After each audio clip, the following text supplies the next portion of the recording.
Yeah, Olivia, thank you so much for doing this. Really appreciate it.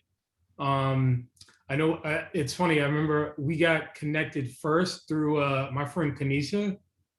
Are you Yeah. are you good friends with Kanisha? I've known Kanisha for years now. So she's actually in iFundWomen of Color, which is how I got connected to her. She made Oh, that introduction. So she's one of our entrepreneurs. oh, that's amazing. Yeah, nah, Kanisha is a breath of fresh air. I love her energy. I've been friends with her for like probably 15 years now. Wow, I love So it. yeah, I used to live in Harlem, um, and I was in Harlem for like a good 15 years. And she was a really good friend. I've since moved out of New York probably about 5 years ago. I was in Miami for 2 years, and while I was in Miami, I started Playbook Capital, and then I now I've been in LA for about almost going on 3 years now. So, and I started the Ally Accelerator. When was that? I think some late last year. Very recently. Yeah, it was like late last year when I was like putting all this together. Yeah, So, I remember. um, thank you so much for coming on. I really appreciate it. Very, very happy to be here. Are we still waiting or do we want to go ahead and get started? I think we can probably get started now. And folks are kind of jumping it whenever they Yeah, want. I'll ping our Slack channel just to make sure everyone remembers that it's happening. Perfect. Well, I'm happy to jump in and introduce myself. My name is Olivia Owens. I am the creator and general manager of iFundWomen of Color, which is a Black platform dedicated to advancing BIPOC entrepreneurs through access to capital, coaching, lucrative connections needed to launch and grow successful businesses. iFundWomen launched back in 2016 with the sole mission of closing the funding gap for women entrepreneurs. After a few years in business, we recognized that on our own platform, while women of color represented 70% of our community, they only represented 30% of the capital being raised. And so we wanted to build iFundWomen of Color to address that disparity within our own platform. And in our first year, I'm happy to share that we were able to take the cumulative funding volume of our platform and balance it out. Women of color now represent 51% of the funds raised through iFundWomen. And a lot of that funding comes through crowdfunding, which is what we're here to talk through today. If you are new to the crowdfunding world, that is A-OK. We're starting from point A. I'm going to go ahead and share my screen. I think I need to be made a co-host to be able to share. Sure, let me go ahead and give you that ability. There you go. Thank you. Okay. All right, so I talked about how iFundWomen was launched to address the funding gap problem. I'm sure this is something that has definitely been talked about through this accelerator program, but ultimately, when it comes to the VC space, women are only receiving 2.3% of the venture capital pie.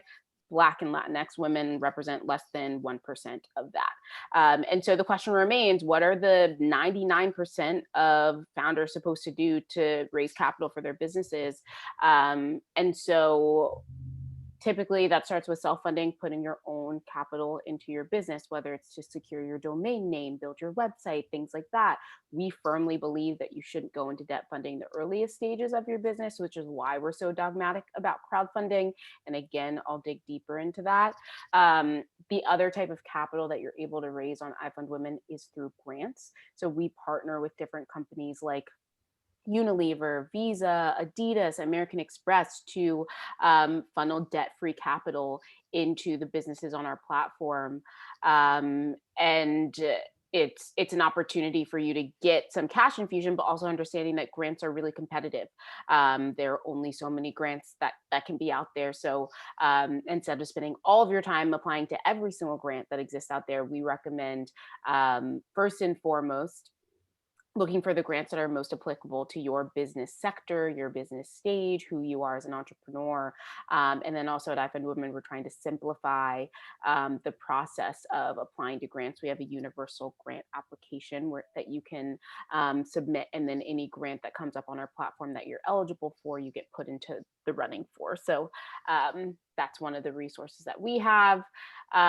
Small business loans, pre-COVID, pre-PPP loans typically come with lower loan amounts and higher interest rates for women entrepreneurs. Again, this may be something that you want to evaluate later down the line in your business, but in those earlier stages, not going into debt, what are the options that are available? Crowdfunding is a great debt-free, low-risk capital option that exists. And then equity investors, again, something that you may want to explore down the line. I love that you're also going to have Republic come in and talk. We love their platform. We love the ability to turn to your network to raise capital. So the difference between iFundWomen and Republic is, on Republic, you are giving away ownership of your business to the people who are funding your campaign. For iFundWomen, we are rewards-based crowdfunding. So you are selling your products, services, content, experiences in exchange for cash, no equity exchanged. So at a base level, what is crowdfunding? Crowdfunding is when you raise small increments of money from lots of people that you know, that adds up to just enough money to achieve a specific goal. And by specific goal, what I mean is crowdfunding isn't necessarily a tool that's going to help you fund the next 5 years of your business, but it can be a tool that can help you get over the obstacle that's in front of you right now. So depending on where you are, if you need to build out the prototype for your app, or build your MVP, or you need to manufacture the first line of your product, crowdfunding is a tool that can help you raise the capital you need to make that thing happen, instead of going into debt. So when you think about, okay, if my goal is to build the prototype for my app, what's the minimum that I need to raise to do that? Is it 30,000? Is it 20,000? And then you set your goal of $20,000 for your crowdfunding campaign to ultimately set out and raise the capital you need to accomplish that goal. So I'm going to take you through a couple examples of campaigns on our platform so you can get a real sense of how this is being put into practice, and how women are actually leveraging the tool to raise capital for their businesses, and also why. So Shannon Maldonado is the founder of Yowie, which is a retail space based in Philadelphia. And Shannon has this vision for dynamic retail. So her business is already in existence, but she wants to reimagine the space where you can shop, stay, collaborate all in one place. And so to accomplish that, she needed to make her first hire towards building out this new space. And that first hire would cost her $75,000. So she made her goal $75K for the campaign. And she put a call out to her audience, to her. I think the thing to think about for this piece is, in terms of proving demand, she put a call out to her audience and said, hey, I have this idea. Is this something that you all can get excited about? Is it something that you would want to pay for? And what she was selling, or the vision that she was selling, was for the space. She wasn't going out there and saying, hey, I need to make my first hire for this space. She was going out there and saying, hey, I'm raising funds for this vision that I have. Will you buy into it?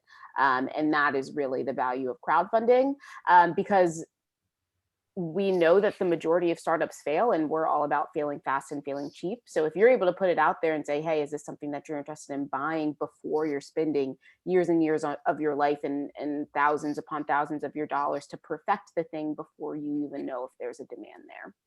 That's what we see as the ultimate value of crowdfunding. And that could be demand for your business in its infancy, or demand for a component of your business that you're looking to test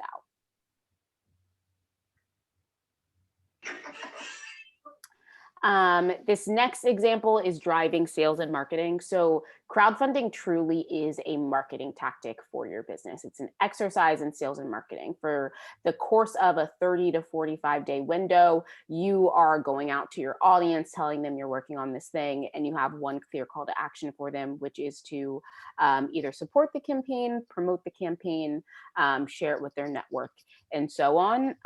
This particular example, and all of these examples are entrepreneurs who have raised within the last year through the pandemic. I think that's important to note, that crowdfunding became a truly accessible and reliable tool for many entrepreneurs through the pandemic. This particular example, Chi was let go from her agency job, but she had also always had this vision of launching her own agency. And so she used a crowdfunding campaign.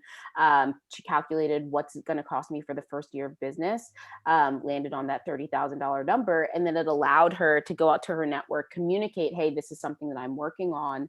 Do you want to buy into it? Do you want to work with me? But it also allowed her to leverage her network in its entirety. Some of the people in her network, I'm sure, could be agency clients for her, but some of her network might not be. But that doesn't mean that they don't want to buy into and invest in what she's doing. So crowdfunding allows you to reach all of the different components of your network in the earliest stages when you're getting your business off the ground, so that you can have access to the capital that you need to push forward.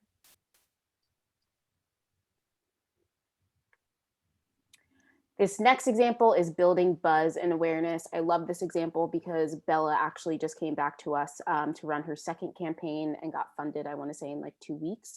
So she's a great example of crowdfunding multiple times for your business. This first time it was for her gluten-free baking mixes. This most recent campaign was to open up a pancake restaurant in her town. So I love that people are using our platform multiple times. But ultimately, one of the things that we get asked is, can I pitch press for my campaign? And the answer is absolutely yes. But the fact that you're crowdfunding in itself isn't necessarily newsworthy.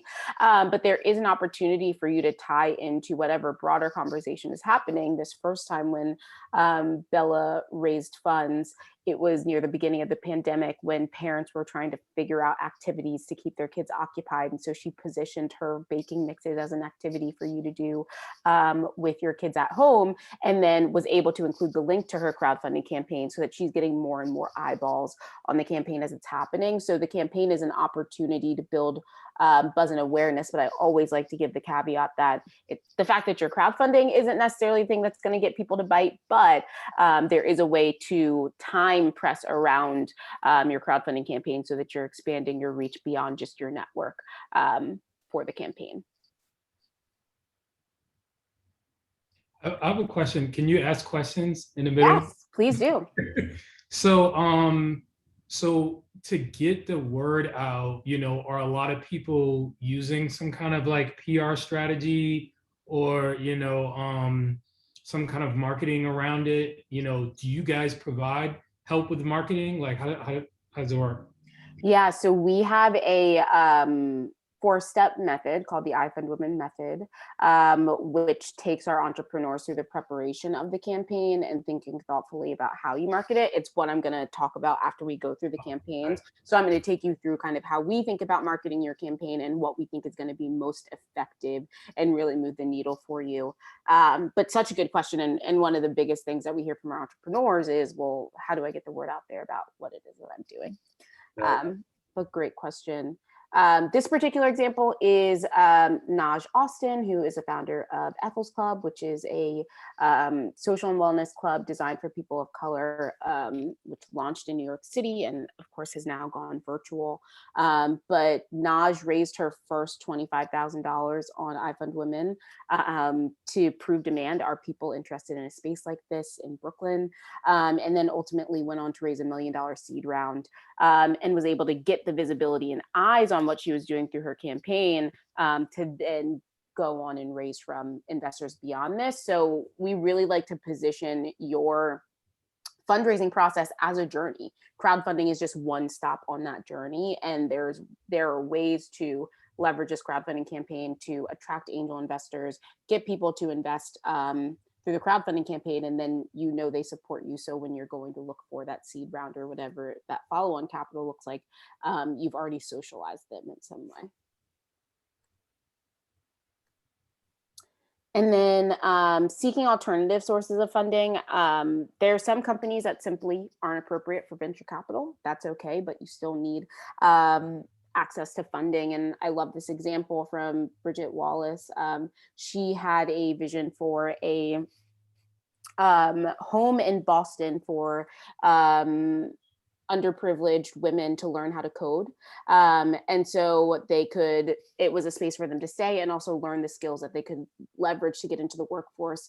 It's a nonprofit. And so she was able to leverage crowdfunding. She raised $50,000 that she needed to actually open the house and start doing the work that she wants to do. So we see crowdfunding as a tool for those businesses who may be unable to leverage other types of capital as well. And then last but not least, and hyper relevant to 2020, is to avoid debt or going out of business. This particular example is Mexican Spice, which is a restaurant based in New Jersey. And in the earlier stages of the pandemic, the location that they were using wasn't letting them do walk-up service. And so they had to quickly find a solution to transition to a new space that would allow them to do that. They needed $34,000 to be able to make that move. And so they put a call out to their community and said, hey, if you want to see Mexican Spice continue, if you still want to take advantage of our restaurant, we need your help. So we do see entrepreneurs leveraging a crowdfunding campaign for that reason as well. And a lot of the crowdfunding that was happening last year was surrounded around that. Okay, so beyond the fact that all of these entrepreneurs successfully crowdfunded on our platform, what they have in common is that they did the prep work. One of the biggest myths about crowdfunding is that you put a campaign up, the magical money elves come, sprinkle money into your campaigns, and then you get funded. I'm unfortunately here to tell you there are no magical money elves, but there are steps that you can take to help set yourself up for success. And so the iFundWomen method is a 4-step process that really parallels to a lot of the work that you're doing for your business anyway. Where we start with all of our entrepreneurs is the pitch, getting clear on the problem that you're solving, how your product or service solves that problem, and how you're customizing that pitch for your crowdfunding campaign. Again, like what is the ultimate goal and the vision that you're selling people to get them to buy into it. So really honing your pitch for your crowdfunding campaign to get your messaging down. The second piece is mapping your network. And I'm actually going to move over to our iFundWomen method playbook to help really give you a picture of what this looks like. So this is the pitch script template that our entrepreneurs use. It's set up like a Mad Libs so that you're able to pretty simply enter in the information about your business. The second piece is network mapping. So the majority of the people who contribute to your crowdfunding campaign are going to be people that you know or people who have been exposed to your brand before. And I think your network is typically this kind of thing that lives in your head. It's very cerebral. And so this is a force function of actually getting it down on paper and figuring out, okay, well, what is the size of my network? For this tool, you start on the left side, going through your different sales channels, from the people in your phone to your email database. For people who don't have any type of like CRM yet, this is kind of that first step. But if you already have it, you can kind of plug those numbers that you already have into here. And then there's a conversion rate, understanding that the people in your phone and in your email database are probably going to convert at a higher rate than somebody who just likes your company Facebook page. Also understanding there's probably some overlap there. And then it calculates for you, okay, realistically, based on the size of my network, I can get 300 people to contribute to this campaign. Once you have an understanding of that size, then it's about figuring out who are these people actually. What are the different buckets of your network, from your friends and family, your professional connections, your existing customer base if you already have it, colleagues, whatever it is. And once you have an understanding of the who, that's where you can start to figure out the what. Like, what am I going to sell these people? I think one of the other misconceptions about crowdfunding is that you need a product to be able to crowdfund successfully. We actually see service-based businesses do really well. The magic for crowdfunding is figuring out what are the things that I can sell the people that I know? What are the things that they're already asking me for? And then how am I making sure that I'm positioning these rewards in a way where it gives people a sense of what it is that I'm ultimately looking to create if you are kind of in that earlier stage. So we recommend having about 6 to 7 different rewards for your crowdfunding campaign, all at different price points. And this is set up as a P&L so that you're able to enter in the price points that you're going to hit, how many of each you think you're going to be able to sell, any out-of-pocket costs you think you might incur. It takes into account iFundWomen's fee, our payment processor's fee, so that you can come out with a clear net revenue number of how much you could make from this campaign. And if we go back to the beginning of this presentation when I talked about that goal, let's say your goal is to build that prototype for your app. You determined you need $20,000 to be able to do it, and you go through this exercise, and you're coming closer to like the 15K amount. Then it's about figuring out, okay, well, what are some higher price rewards that I could maybe offer? What's a way to build out my network so I have an additional audience that I'm able to reach? But the beauty is those are conversations and strategies that you can put into place in advance of launching your campaign. You don't want to have that realization when you're on day 28 out of 30 on the campaign and you're 5K short. We want to make sure that you're able to plan for that ahead of time.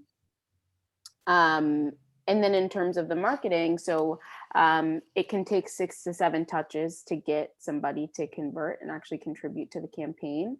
And so it's about just figuring out what those 6 to 7 touches are going to be. You're going to be posting on email. You're going to be doing email marketing. You're going to be posting on social. You're also going to want to be getting people in those one-to-one interactions. And this audience messaging sheet, the purpose of this is to figure out, okay, I mapped out the different buckets of my network. Think about what their motivation for supporting the campaign is going to be. Do they want your product or service? Have they been watching you on your business journey? Are they passionate about the mission that you are working on? What's their motivation going to be? And then letting that drive the communication that you're creating. What you're saying to your friends and family shouldn't be the same thing that you're saying to your existing customer base, which should be the same thing that you're saying to maybe potential partners or investors. So just mapping out the different messaging that you're going to be able to use will help you in terms of when you're thinking about pitching that press opportunity. It's like, what's going to be their motivation for writing about my campaign? Are they focused on writing stories about women of color entrepreneurs? Have I seen them write something similar? Really understanding that motivation is what's going to help you draw them in and ultimately get them to either write about or support your business. So I want to pause there and see what questions there are, if any.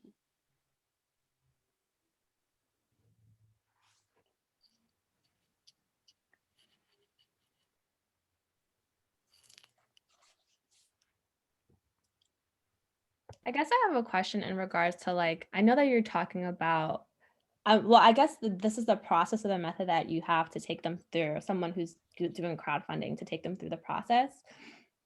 But I was wondering more specifically if you can give like some examples of things we should have prepared if we are going to consider crowdfunding. Yeah, so we see entrepreneurs at all different stages raise funds. Can you tell me a little bit about your business and where you're at with it? So we're still pre-seed, but we're like in the MVP stage of developing our MVP. And what we are is, so I'm the co-founder of Skintress, and our goal is to increase access and care satisfaction for patients with skin of color within the dermatology space. And we're focusing on chronic skin conditions, and we're leveraging telehealth to do that. And so right now we have gotten grant funding, but I was just curious, we've done our pitch deck. We're kind of like, we have an Instagram, we have 1,000 followers. It's not a lot, but I'm like trying to figure out, okay, what are some things I can do in the meantime before I make the step to do crowdfunding, if that's something we decide to do. Yeah. I'm curious in terms of building your MVP. Is that something that how are like if you were to crowdfund, could you crowdfund to raise the funds you need to release the MVP, and kind of how much capital would you need to be able to do that? That's what I was thinking about, because we've been trying to like teeter the fence of, can we build this without exhausting our time and our funds, or does it make sense to kind of just go the route of like, let's just raise the money and build this as like perfect as possible, since it is the health space, and then privacy and security are a huge concern. So that's kind of like the where we're kind of having like our trying to like flesh that out, I suppose would be the better way to say that. And so I do think we could use crowdfunding to possibly fund the development of MVP. But I'm not sure. I know you said you don't need a product to fund. So I'm like, well, what if I like, how does that look like? How does that work? I guess I'm kind of like fuzzy around it. Yeah. So I think the beauty about crowdfunding is that it gives you the flexibility of not delivering on instant gratification. When people invest in a crowdfunding campaign, they're investing in this thing existing in the future. And so I think the opportunity for you, let's say you need 30K to be able to build out the MVP. What you're ultimately crowdfunding for is to build the MVP, and your messaging is all the reasons why your product needs to exist, all of the issues that exist that require you to exist, the customer that you're looking to reach, the pain points that they have, and then the things that you could sell can help give a taste of the experience that they're going to get. So maybe it's like a downloadable tool on tests that you can like explore on yourself to learn more about your skin, or one-on-one consultations with experts, or for the kind of skin fanatics to like join a community of other people who want to talk about it, things like that. And also it gives you the opportunity to test out maybe some of the functionalities that you want to include on the MVP, and see, are these things that our customers actually get excited about, or do they not care about this specific thing? And so then you're just focused on selling those things to the audience that you ultimately want to use the app. And then if there's also like some type of beta testing experience, you can have people buy into being a beta tester once it exists. Okay, that's like a really good thought, because I did not think about that. And we're currently in the process of developing our MVP. And so we're focused on like just doing like a diary feature, just like proof of concept, and find like, okay, are you guys even interested in doing this part of the thing? So maybe we could even look to see how we can integrate that with crowdfunding, because I thought for crowdfunding you had to have like a physical product for somebody to buy, and I didn't know that it could also be like beta testing. Yeah, absolutely. And so what that would look like is, how do you pull that diary experience out and create like a Google sheet that's a diary that they can use, or whatever it is. But definitely, I think it makes a whole lot of sense, because as you are spending all of your time building this MVP, you want to know that you have customers that are going to be ready to pay for it when it exists. Right. Yeah. That's a very helpful tip. Thank you. You're welcome. I think it's always helpful to talk through specific examples so that you can really kind of put it into practice. Did anybody else have a similar question of kind of how could crowdfunding work for my business?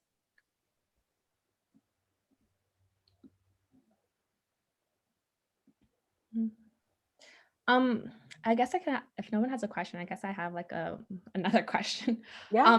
In regards to like network mapping, right? So I know that you briefly showed it, kind of like your company, that you work for, let's say, your phone, but how does that process, I guess, more specifically work? Are you just texting your friend and being like, hey, I have a crowdfunding page? Because in the past I've heard family and friends like are the least person to buy in, and like I know on Instagram most of us see it, like you shouldn't expect your friends or family to like purchase your product because they're not your customer or your user. So yeah.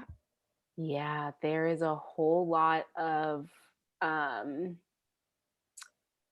crowdfunding shame, as we call it. And honestly, one of the big reasons why I launched iFundWomen of Color is because so much of the exercise of crowdfunding is flipping everything we've been taught on its head. It's not about just putting your heads down and grinding it out and getting it done. It really is forcing you to identify the areas where you need help, and then going out there and vulnerably asking for that help. And so the more that we are able to practice to do that, and understand that no's are a guarantee of the process. Like if there's one thing I can guarantee you when you crowdfund, it's that you're going to hear no. But what I can also guarantee you is you're going to be surprised by the people who do support you. And ultimately your job is to just get your campaign in front of as many people as humanly possible.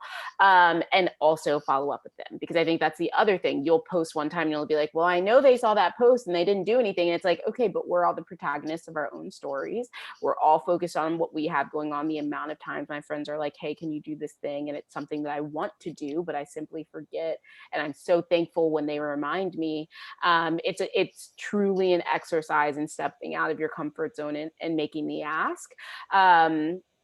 And so what it looks like is getting out there and making the ask. It's posting on social, it's doing the email marketing, it's picking up the phone. But in terms of what you can be doing right now, which I think will be very valuable, is creating some type of sales funnel experience where, like, okay, you have these 1,000 people on your Instagram. How are you ensuring that you're capturing their email address? Because they may not see your post on Instagram, but there's a higher likelihood that they're going to get an email from you. And so thinking about, okay, well, what are the things that we can be creating to move these people a little further? So when we have an ask to make for a crowdfunding campaign, we've already added value to them in some way. So this ask isn't coming out of nowhere. Okay, that was like really, really helpful, because I think the hardest part, I've tried it and to not much success, of like trying to put in like a link tree in the bio of, hey, sign up and join our community. And it's a little bit hard for people, if it's not directly on a post, to kind of just like, oh, okay, I'm going to go click a link. So I think maybe doing outreach, I've seen other people do that when they get a follower, they go, hey, thanks for following me, please sign up for X. So I think maybe that's something I could start doing in the meantime. Yeah, I think it's outreach. I also think it's like, is there some type of tool that you can create that they have to go to your link in bio to get access to? Maybe there's some type of like downloadable that you create. And so anything that you're doing is pushing people to fill out a like email capture form so they can get access to this thing. Another strategy, which I'm sure you've done much of, is customer discovery, like doing surveys to get them engaged, and capturing their information that way as well. I think that those are both great strategies. I have a question in regards to kind of like the 30 to 45 day. Is there a reason that it's 30 to 45 days and not longer? And then kind of what happens at the end of the 45 days? What happens if you don't meet your crowdfunding goal? Can you just like restart again? Or is it a process of like reevaluating what you're crowdfunding for? Yeah, so really great question. The reason it is 30 to 45 days is because you want to give people enough time to take the action that you want them to take. 6 to 7 touches between a few weeks is helpful. And you don't want it to be too long, because you want to create some sense of urgency for them. If they're like, oh, well, she's doing this thing for 6 months, I have 6 months to do it. People will take as much time as you give them. We are the most flexible crowdfunding platform out there. We allow you to extend your campaign out. Like, let's say you reach the end and you want to create a stretch goal, or you didn't reach your goal yet and you want to say, hey, great news, we've been able to extend out for 7 more days. You can get in if you didn't get in during the initial funding period. So, and then there are people who keep their campaign open ongoing even now, who crowdfunded last year. Hi, Melissa, one of our crowdfunders, who are still raising money. And like, let's say they don't have a e-commerce platform, but if somebody wants to buy something from them, they use their crowdfunding campaign as that experience in the meantime. And is there like, so, okay, if you can make a stretch goal, it sounds like sometimes there are instances where there's a reason people aren't meeting their goal, but is there a more common reason that you've noticed when people don't meet their goal? Yes. The two most common reasons are, one, they did not do the prep work. They didn't network map. They didn't have an understanding of where these funds were coming from. They just threw the campaign up there and thought the money was going to come. And two, they refused to get out of their own way and make the ask. Time and time again, one of my least favorite stories to tell is there was an entrepreneur who was so hesitant to put her campaign out there, and finally in the end, like, posted on Facebook, thanks to everybody who contributed to our campaign. She got like 6 to 7 different text messages saying, I had no idea you were doing this, like, how do I support you? And it's just like, people cannot help you if you don't tell them you need help. And I think the other positioning that I want to get across is, you are not asking for donations or charity. You are selling people things that they want to buy. You're adding value in some way. And so make it much more about being like, hey, I know you hit me up because you're really struggling with social media for your business. I'm happy to do an audit with you. You can buy it for $50 through my campaign. It's not like, if you could please contribute, that it would be so helpful. It's like, no, I have something of value that you want, buy it. I think I was thinking about it the other way, like, hey, I have this thing. Mm-hmm. You and many, many other people. Yeah, it's a hard exercise. I never say crowdfunding is easy by any means, but when you walk away from it, what we hear time and time again is, I walked away with so much more than just the funding. I walked away with the confidence to pitch my business in any arena. I walked away with the deeper connections with my customers because they went along on this journey with me. I walked away with more clarity on where I need to move my business forward. It's a force function for you to do a lot of the stuff that you should be doing anyway. And you get more than just capital at the end. Yeah.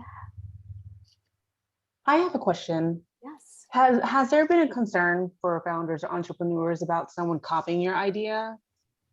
Yes, we get this question all the time. And I think ultimately that's always a fear. You can do the legal things that you need to do from a trademark standpoint to make sure that you have your I's dotted and your T's crossed. But at the end of the day, for your business to be successful, it has to be out there in the hands of people, and people have to know about it.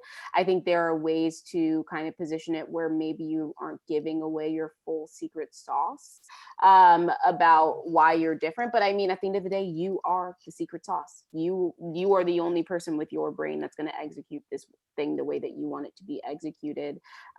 So there comes a point where you have to put it out there, and that risk always exists for sure. Mm-hmm. Thanks. You're welcome. I feel like I always have a lot of questions, but so it's tax season, right? And the only reason I'm going to ask this question is because like a year or two ago, I did a service here. I got an education award. I didn't realize that counted as income, but it counted as income, and I had to pay taxes on that. And I was not happy because I like worked under minimum wage. I'm like, what the heck? That sucks. But I looked up briefly while you were talking, kind of, does crowdfunding count as income, or like, and it seems like it does, right? Yes. So when is the best time to do a crowdfunding campaign? Because like, I know if I like let's say I do it in December, then you can't take out expenses. So like, when is like the ideal time to like do a crowdfunding campaign so that you get like the most value out of like the thing that you said you wanted to do, if it is building an MVP?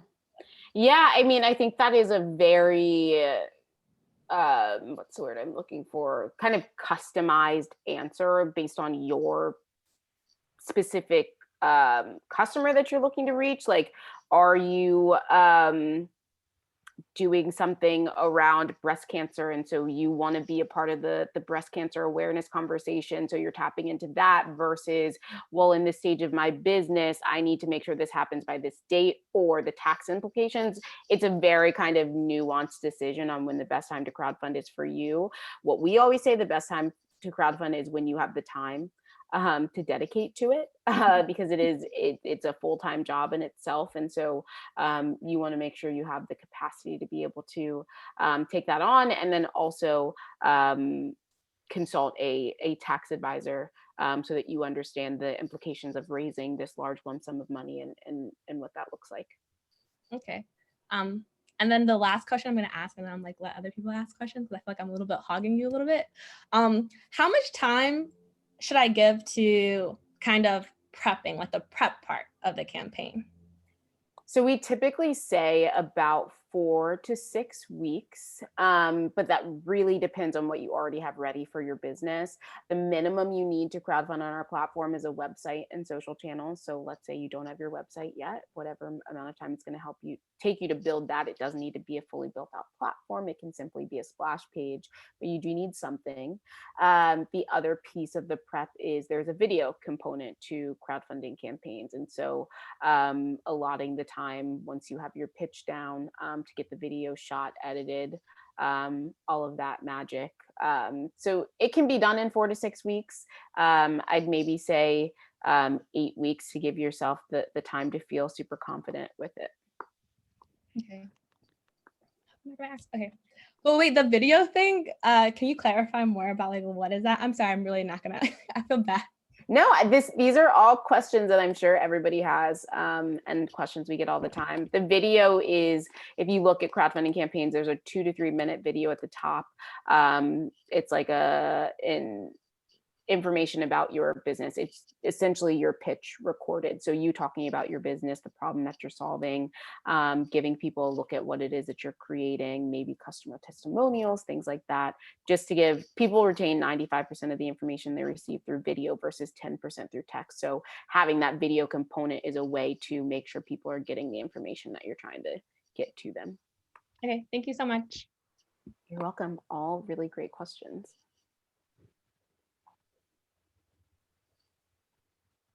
Do you guys charge a fee for this? So there is no upfront cost to crowdfund on iFundWomen, but we do take a 5% fee on contributions to campaigns. Mm. And so in that P&L that I showed, it has the fees in there, so that when you're putting in your reward price points, your out-of-pocket cost, it calculates for you what your net revenue with the fees would be. Okay. I have a question. So I know in the past, investors were kind of wary about crowdfunding because they didn't want too many different people on their cap table. And I realized that I'm pretty sure that recently that changed, where now, I guess if you do one campaign, then that counts as one, entity, I guess, under the on the cap table. Now, for multiple campaigns, I'm assuming that's multiple entities on the cap table. Is that correct? So that actually isn't relevant to iFundWomen's crowdfunding because we're rewards-based, not equity-based. That would be more in the realm of Republic, where they're equity-based crowdfunding. So you are actually giving away equity. And I do know that there is a functionality now where all of those people roll up into one line on your cap table. But for iFundWomen, you're not diluting your cap table in any way. It's literally just cash in your pocket. So investors like to see crowdfunding because ultimately the question that you're getting is, what's the traction that you have? How many people have you actually been able to buy into this thing? And through a crowdfunding campaign, you're able to say, I was able to raise X amount of dollars from Y amount of people. This is what I know. This was the reward that sold the most. This was the piece that they got most excited about. And it gives me the direct relationship to my customer in, is it Tandy's case, where her MVP isn't in existence yet, but she's able to go to investors and say, okay, but here's what I was able to do, and here's the capital that I've already been able to raise. Got it. Oh, okay, so it's literally just giving cash, but you're not getting.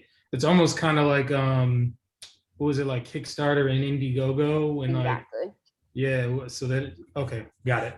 All right. I call that low-hanging fruit. Hi, Olivia. It's Kim. Hey, so we have about 10 days left on our campaign, and I'm not quite sure if I'm going to extend it yet, but what would you do at this point? We've raised, I think, about $4,800, and we set it at about 50. Any advice on what I should do at this point if I wanted to sort of continue? Yeah.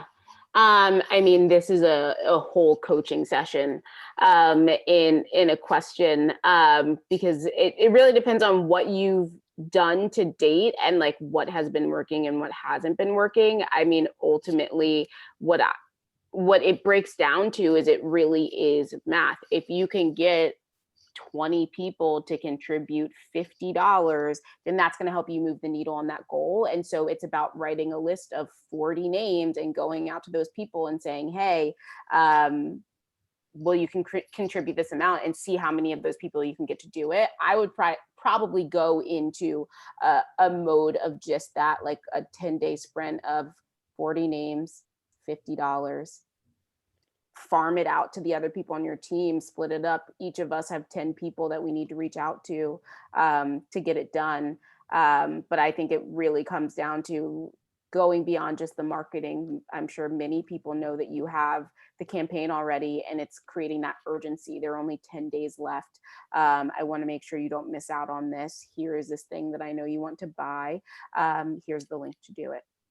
Okay, thank you. Because I think I went through this phase where I just felt like I was begging. And so I had to get out of my own head. And then I was disappointed to see some people that I thought would give that didn't give a dime. And that, I think that just kind of psyched me out a little bit. And I just sort of, but I'm going to boost it up and sort of on the home stretch, kind of do some other things. So thank you. You're welcome. And I would love for Melissa to speak to her experience if she's in a space where she can come off, because she did raise on our platform as well, to share any kind of insights that you learned. Absolutely. I would say that being a part of the iFundWomen of Color cohort, participating in those weekly meetings, connecting with people offline is that extra value, that part of that extra value that you are speaking about, right? So you're leaving with cash in your pocket and some incredible connections and bonds that way, that you're tapping into other people's networks through being on their podcasts. You're building relationships with other powerful female founders who are willing to have you call them at 2 a.m, right? Of course, ask first. That's an opt-in situation, but I definitely see it as something that can even be done more than once, right? So there was a quote today that I saw, and I didn't write it down, but the gist was, if you need to have an experiment mindset. Right. So it was my first time. I knew I wasn't going to get it perfect the first time. And I gave myself grace, knowing that there was a possibility that I could do it again another time from those learnings. So what I liked about what you said today, Olivia, was, look back and see what you did to get where you got. And then you have an opportunity to do it all over again. Right. So always available for anyone on this call to give specific details of what I did that worked, what was helpful. And call coming in, there we go. And then I do have a question, a couple actually. So you mentioned a quote, people like get 90% from videos versus 10% from content. Do you have a reference for that? Because that is a very powerful quote. I do. Honestly, I think if you Google those words, the stat will come up. But it's an article that we reference a lot, and I'm pretty sure it's in our crowdfunding course. But I can track that down for you for sure. I will Google first, and if I can't find it, I'll email you. Perfect. And then the other piece you said was looking at all of your rewards and seeing which ones had the most traction. That gave me a light bulb moment, which could be useful. So have you had anyone who goes back, sees which ones of the rewards had the most traction, and then said, based on the sample size, 50% decided to purchase the app, right? That's something that I hadn't considered. And I know people like their stats. Exactly. Yeah, there's so much data that you can pull from the crowdfunding campaign, and a lot that you can rework in the moment because we are such a flexible platform. One of our founders was raising capital for a co-working space, and she had a bunch of people reach out and say, hey, I work a 9 to 5, so I can't be there during the day, but I would love some type of weekend experience. And it created a new product for her, like the side hustler, for the person who would be there on evenings and weekends, and you can meet them at a different price point. So there's a lot of stuff that you can be doing in the moment while you're crowdfunding as well. That's awesome. My final question is, I know with coaching and with some of the packages that you've offered, doing videos, right? You can pay for that type of content, editing and all. I'm wondering, you mentioned a splash page. Is that something that iFundWomen also provides as a service?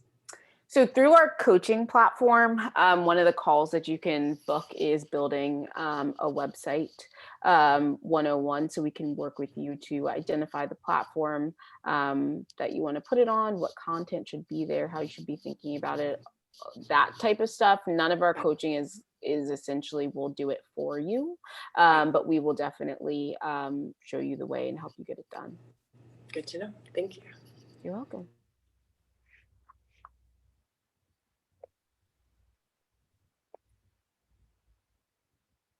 I have another question. As far as the network mapping, now what if you know, I mean, say you're a startup and you have, you know, a business that you're starting to put together. You have the MVP done and everything, and now you're starting to like beta test and you want to start fundraising for it, right? But you don't have like a big network. You know, like if you're putting your networking mapping together and you're trying to go through, you know, your social and, you know, your contact list and everything, but like, you know, you're kind of like, I don't know, nerdy person that's not like super social and just don't really have a huge network. Like what do you do to circumvent that? Yeah, I mean, I think particularly right now, the ability and the flexibility that you have to build your network based on the different kind of resources that have been built for connection. It's about leveraging it. So much of your work as a founder is selling people on what it is that you're doing, and you need the people to be able to sell to. So some of the tips that I would give is tap into networks that are support systems for you as an entrepreneur. I think this accelerator program is the perfect example of this. People who understand the experience that you're going through and can be there to pour into you. That's a lot of what we do at iFundWomen of Color. I think then you want to understand where's my target customer spending their time, and how can I tap into those areas, whether and like what are those kind of lookalike audiences. So if I know that I'm looking to reach moms with young kids, like maybe I'm going into recipe groups that they're a part of, or maybe I'm going into I don't know, neighborhood groups, and like seeing what are the different pain points that they have, and then figuring out how can I show up for them in some type of way where like, oh, I actually have a solution for that. Oh, I actually have a recommendation for that. I read this book, and like that's how you're making. I think people overthink what it takes to add value.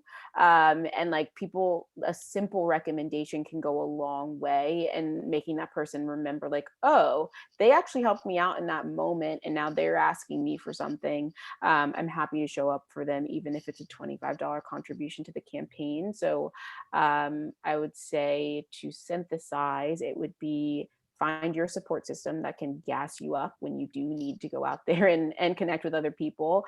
Find where your target audience is spending their time. Something that I heard recently that I haven't been able to stop saying is, if you can't find your target audience before your product or service exists, they're not going to materialize after. And so figure out where they are and get in there, embed yourself in there.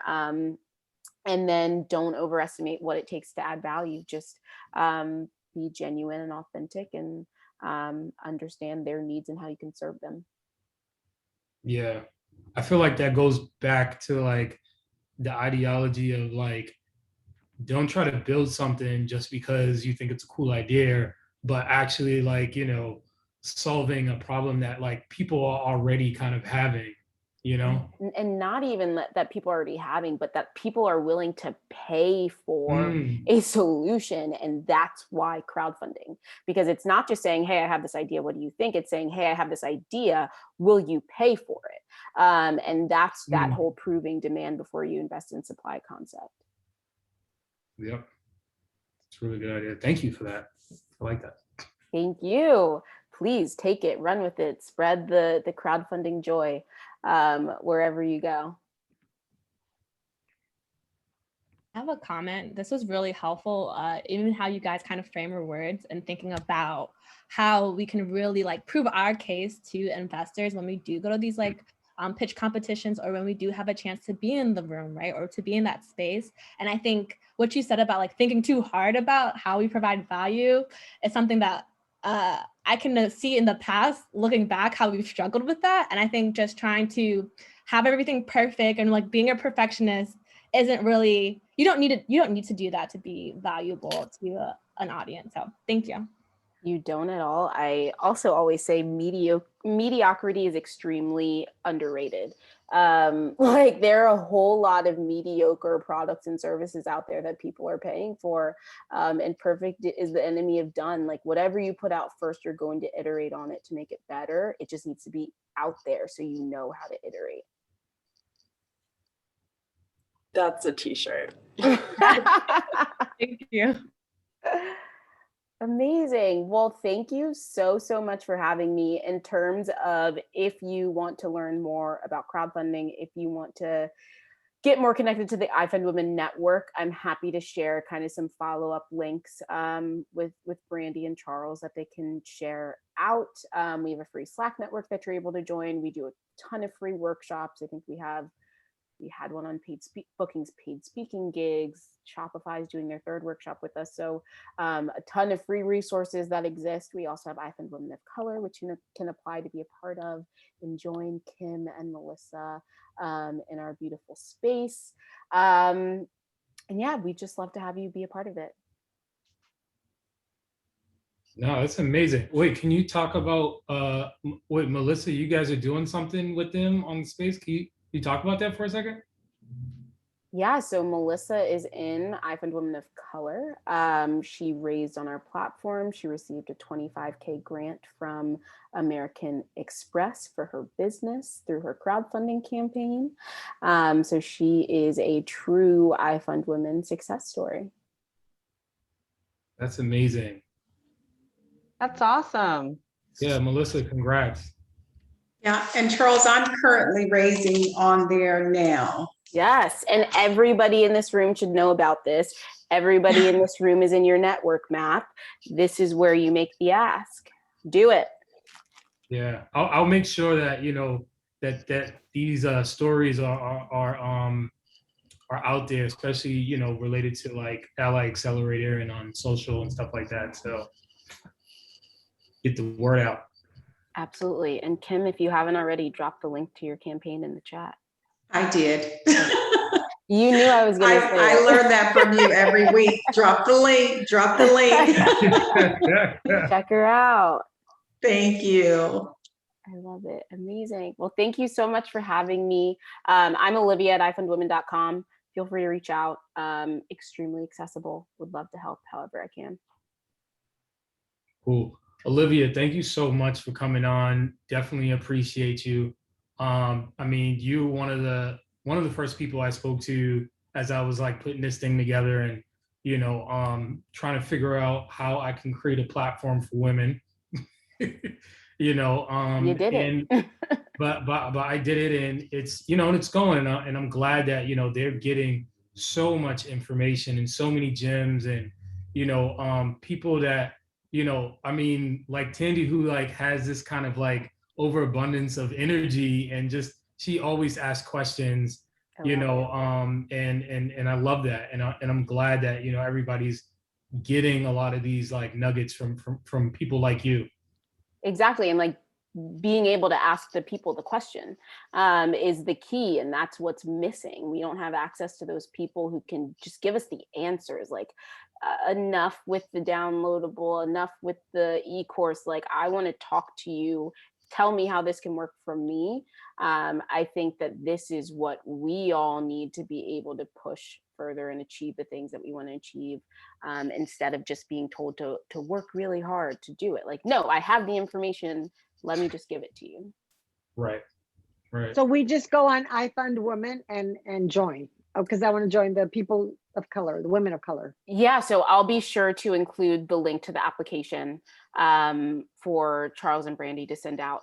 So we would love to have you in there. Yeah. Great. I'll make sure everybody gets that. Awesome. Amazing. Thank you. Very, Thank very you. good session. Thank you. And thanks, Belle, for supporting the campaign as well. Thank you. No, I of love course. it. Yeah. Thank you all. Thanks, Kate. Bye. Bye, guys. Bye. All right, everybody. Bye.